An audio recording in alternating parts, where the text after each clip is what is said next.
Aku dan khalayak ramai. Vox populi, vox Dei. Suara rakyat adalah suara Tuhan. Benarkah demikian? Salibkan dia, salibkan dia. Itulah suara rakyat. Ketika Yesus di akhir hidupnya di dunia ini. Tapi benarkah setiap orang berkata salibkan dia jika ditanya satu persatu atau secara pribadi?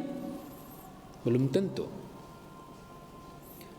Dunia berkata tentang apa?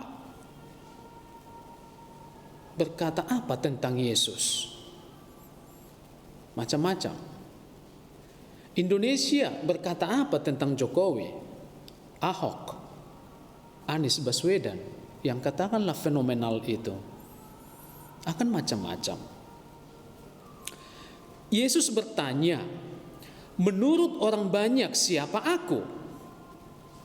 Ada beberapa jenis jawaban tadi. Tidak tepat semuanya. Kemudian bertanya lagi, menurutmu siapa aku ini? Mengapa Yesus bertanya dengan cara demikian? Karena Yesus mau tahu jawaban setiap orang secara pribadi tentang dirinya, dari pengalamannya pribadi, bukan dari kata orang atau tahu dari buku. Dia yakin bahwa pendapat umum tentang dirinya tidaklah benar atau tidak selalu benar. Selain itu, Yesus mau mengatakan bahwa kita harus memisahkan diri dari orang banyak jika ingin benar-benar mengenal Dia sebagai Mesias, Tuhan dan Allah. Lukas 9 ayat 20 mengatakan itu. Jawaban siapa Yesus tidak dapat dari keramaian. Tidak. Yesus Mesias ditemukan di dalam kitab suci, di dalam gereja, di kamar saat kita berdoa, dalam keheningan saat kita kontemplasi ataupun meditasi. Perasaan kehendak umum atau orang lain bukanlah kehendak atau perasaan Allah. Yesus adalah tanda pertentangan. Dia boleh disebut musuh khalayak ramai dari kutipan di atas tadi. Hal ini juga sudah diramalkan oleh Simeon yang berkata kepada Maria, ibu anak itu, sesungguhnya anak ini ditentukan untuk menjatuhkan atau membangkitkan banyak orang Israel dan untuk menjadi suatu tanda yang menimbulkan perbantahan. Lukas 3:34. Khalayak ramai menyalibkan Yesus Kristus dan itu belum berubah sampai sekarang. Maka kita ini memusuhi Kristus sebenarnya ya, dalam artian tertentu, dan bermaksud menyalibkannya saudara-saudari jika kita mengikuti kehendak umum dan memilih lebih mengatur hal-hal duniawi, lebih memikirkan hal-hal duniawi dan hal-hal yang kebanyakan dikejar oleh orang-orang dunia ini. Karena seperti yang telah kerap kali kukatakan kepadamu, dan yang kunyatakan pula sekarang sambil menangis, banyak orang yang hidup sebagai seteru salib.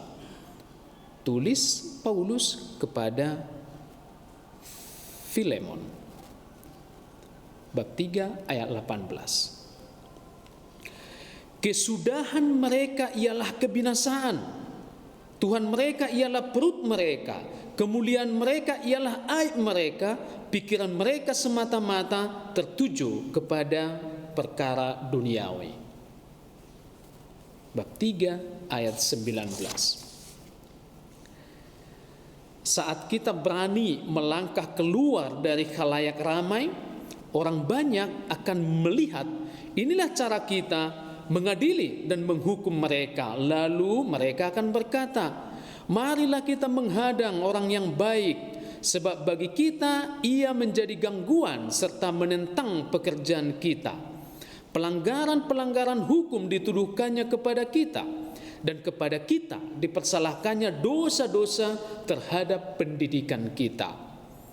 Kebijaksanaan 2 ayat 12. Ini akan membuat kita tidak populer ketika kita berani mengikuti Yesus dan keluar dari khalayak ramai tadi. Kita akan ditolak, akhirnya akan dibenci dan dianiaya. Sekiranya kamu dari dunia ini, tentulah dunia mengasihi kamu sebagai miliknya. Tetapi karena kamu bukan dari dunia, melainkan Aku telah memilih kamu dari dunia, sebab itulah dunia membenci kamu. Yohanes 15:19. Melalui ungkapan inilah dapat dimengerti apa yang dikatakan Yesus dalam akhir Injil tadi kepada Petrus dan teman-temannya. Anak manusia harus menanggung banyak penderitaan dan ditolak oleh tua-tua, imam-imam kepala dan ahli-ahli Taurat, lalu dibunuh dan dibangkitkan pada hari ketiga. Percaya kepada Yesus berarti tidak bagian dari khalayak ramai, tidak bagian dari orang banyak. Sebaliknya, justru keluar dari situ, mengambil posisi Yesus dan menderita seperti Yesus sendiri. Orang, saudara-saudari, semakin banyak meninggalkan Yesus, mempertanyakan Yesus pada zaman ini. Tapi kita ikuti Yesus. Dialah Mesias dan Allah. Dan mari meninggalkan keramaian dengan segala cara hidupnya, cara pandangnya di belakang kita. Amin.